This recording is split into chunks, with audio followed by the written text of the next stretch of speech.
पिछले वीडियो में हमने समझा था कि वायुमंडल और हमारे फेफड़ों के बीच गैसों का आदान प्रदान कैसे होता है और कैसे फेफड़ों में एल्वियोलाई यानी कूपिकाएं गैसीय विनिमय के वास्तविक स्थल के रूप में कार्य करती हैं, जिनसे होकर वायुमंडल से ली गई ऑक्सीजन हमारी रक्त वाहिकाओं में जाती है और रक्त से ली गई कार्बन डाइऑक्साइड शरीर से बाहर कर दी जाती है।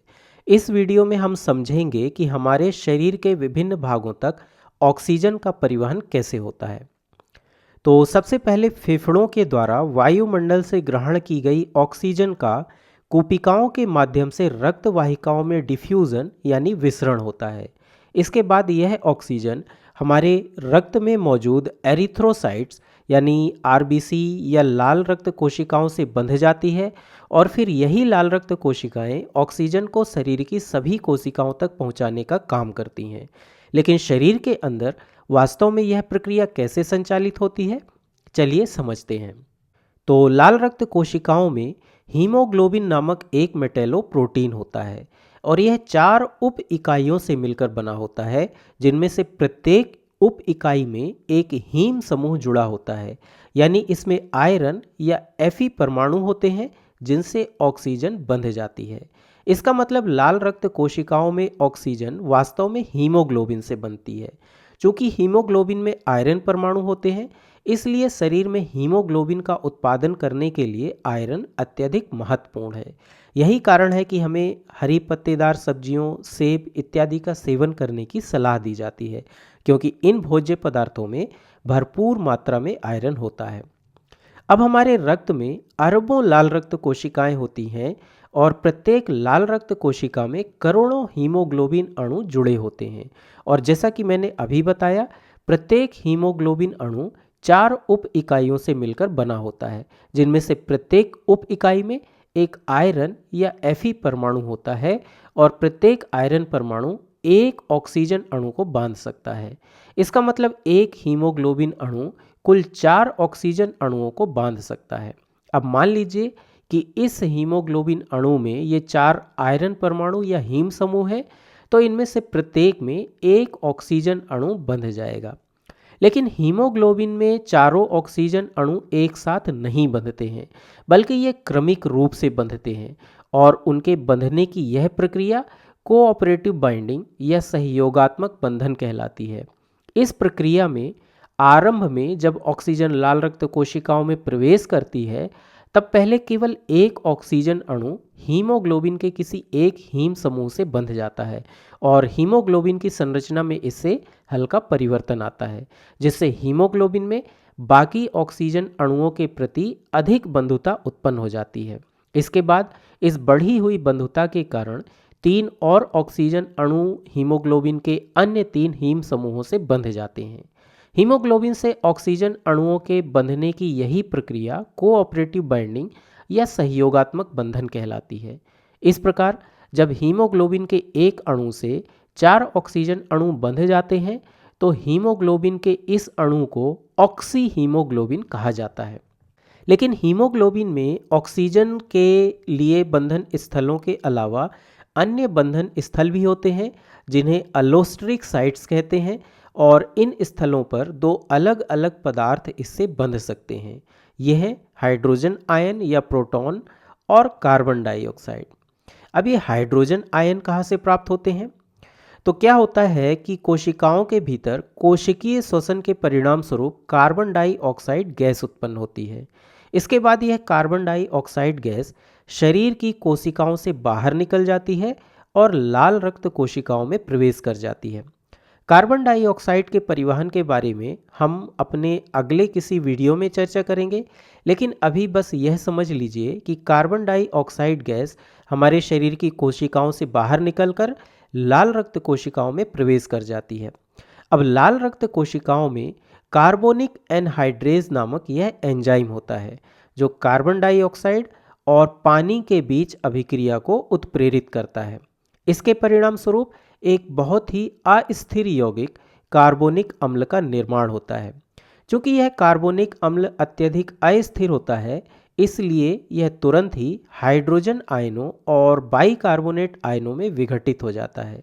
तो इस प्रकार हमें हाइड्रोजन आयन प्राप्त होते हैं।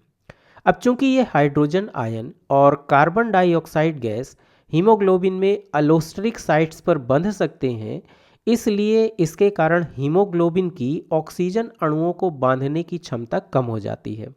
यानी हम कह सकते हैं कि हीमोग्लोबिन अणु प्रोटॉन और कार्बन डाइऑक्साइड द्वारा अलोस्टरिक रूप से अवरुद्ध होता है। ठीक है। अब चलिए समझते हैं कि हमारे शरीर में ऑक्सीजन का वास्तव में परिवहन कैसे होता है। तो हमारे शरीर के भीतर फेफड़ों से लाल रक्त कोशिकाओं में ऑक्सीजन का विसरण पार्शियल प्रेशर यानी आंशिक दाब के कारण होता है। यानी वायुमंडल से ऑक्सीजन पहले फेफड़ों के भीतर एल्वियोलाई या कुपिकाओं में आती है और फिर आंशिक दाब के कारण कुपिकाओं से इस ऑक्सीजन का लाल रक्त कोशिकाओं में विसरण हो जाता है, जहां यह हीमोग्लोबिन से बंध जाती है और फिर लाल रक्त कोशिकाएं इसे शरीर की सभी कोशिकाओं तक पहुंचा देती हैं। अब लाल रक्त कोशिकाओं से शरीर के ऊतकों और कोशिकाओं में ऑक्सीजन के विसरण के लिए भी आंशिक दाब की आवश्यकता होती है। चूँकि हमारे शरीर में गैसों के आदान प्रदान के मामले में दो मुख्य गैसें ऑक्सीजन और कार्बन डाइऑक्साइड होती हैं, इसलिए यहाँ आंशिक दाब का मतलब इन दोनों गैसों के मिश्रण में प्रत्येक गैस द्वारा लगाया गया दाब है। अब चूंकि गैसें हमेशा उच्च दाब वाले क्षेत्र से निम्न दाब वाले क्षेत्र की ओर जाती हैं, इसलिए हमारे शरीर में ऑक्सीजन के लिए आंशिक दाब प्रवणता इस दिशा में होती है। यानी ऑक्सीजन का आंशिक दाब फेफड़ों में सबसे अधिक होता है, लाल रक्त कोशिकाओं में यह थोड़ा कम होता है और शरीर की कोशिकाओं एवं ऊतकों में सबसे कम होता है। इस प्रकार ऑक्सीजन फेफड़ों से पहले लाल रक्त कोशिकाओं में जाती है और फिर लाल रक्त कोशिकाओं से शरीर की सभी कोशिकाओं में विसरित हो जाती है।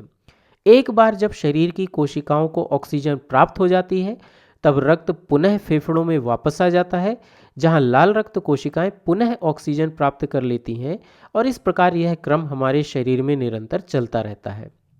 इस दौरान जब रक्त हमारी कोशिकाओं से फेफड़ों में वापस आता है, तब यह अपने साथ कुछ कार्बन डाइऑक्साइड को भी इन कोशिकाओं से फेफड़ों तक ले आता है। कोशिकाओं में यह कार्बन डाइऑक्साइड ग्लूकोज के दहन यानी कोशिकीय श्वसन के कारण उत्पन्न होती है और वहीं से यह लाल रक्त कोशिकाओं से बंध जाती है और फिर कुपिकाओं के माध्यम से हमारे फेफड़ों में विसरित हो जाती है, जहां से इसे शरीर से बाहर कर दिया जाता है। इससे स्पष्ट है कि हमारे शरीर में कार्बन डाइऑक्साइड के लिए आंशिक दाब प्रवणता ऑक्सीजन के लिए आंशिक दाब प्रवणता की ठीक विपरीत दिशा में होती है।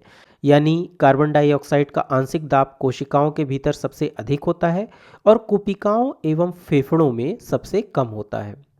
मुझे उम्मीद है कि अब आपको यह समझ में आ गया होगा कि फेफड़ों में मौजूद ऑक्सीजन के लाल रक्त कोशिकाओं में प्रवेश करने के लिए आंशिक दाब क्यों आवश्यक है। लेकिन लाल रक्त कोशिकाओं में प्रवेश करने के बाद यह ऑक्सीजन हीमोग्लोबिन से कैसे बंधती है, चलिए समझते हैं। तो फेफड़ों के भीतर कोशिकाओं में ऑक्सीजन का आंशिक दाब अधिक होता है, लेकिन यहाँ हाइड्रोजन आयनों की सांद्रता और कार्बन डाइऑक्साइड का आंशिक दाब कम होते हैं। इसलिए ऑक्सीजन के हीमोग्लोबिन से बंधने में कोई बाधा उत्पन्न नहीं होती है। यहाँ हाइड्रोजन आयनों की सांद्रता कम होने का कारण यह है कि जब ये आयन कोशिकाओं में पहुँचते हैं, तब यह अभिक्रिया उत्क्रमित हो जाती है। यानी हाइड्रोजन आयन बाइकार्बोनेट आयनों से जुड़ जाते हैं, जिससे पुनः कार्बोनिक अम्ल बन जाता है, जो अस्थायी होने के कारण तुरंत ही कार्बन डाइऑक्साइड और जल के अणुओं में टूट जाता है और फिर कार्बन डाइऑक्साइड को फेफड़ों के द्वारा शरीर से बाहर कर दिया जाता है। यही कारण है कि कोशिकाओं में हाइड्रोजन आयनों की सांद्रता कम होती है और इसलिए ऑक्सीजन आसानी से हीमोग्लोबिन से बंध जाता है। इस प्रकार प्रत्येक हीमोग्लोबिन अणु से 4 ऑक्सीजन अणुओं के बंधने पर ऑक्सी हीमोग्लोबिन का निर्माण होता है, जिसके माध्यम से लाल रक्त कोशिकाएं ऑक्सीजन का परिवहन करती हैं। अब चलिए समझते हैं कि यह ऑक्सीजन लाल रक्त कोशिकाओं से शरीर के ऊतकों और कोशिकाओं में कैसे प्रवेश करती है। इसके लिए ऑक्सीजन पहले हीमोग्लोबिन से अलग होती है और फिर लाल रक्त कोशिकाओं से निकलकर शरीर की उन कोशिकाओं में प्रवेश करती है जहां इसकी आवश्यकता है। लेकिन यह कैसे होता है?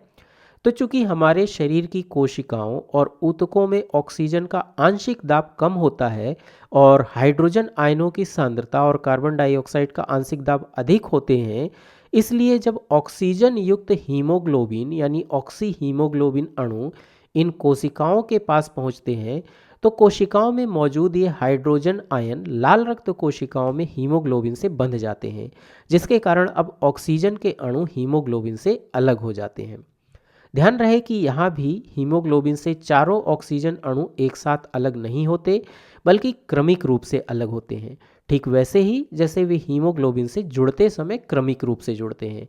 यानी आरंभ में केवल एक ऑक्सीजन अणु अलग होता है, जिससे हीमोग्लोबिन की संरचना में हल्का परिवर्तन होता है, जिसके कारण बाकी बचे हुए ऑक्सीजन अणुओं के प्रति हीमोग्लोबिन की बंधुता घट जाती है और वे भी इससे अलग हो जाते हैं।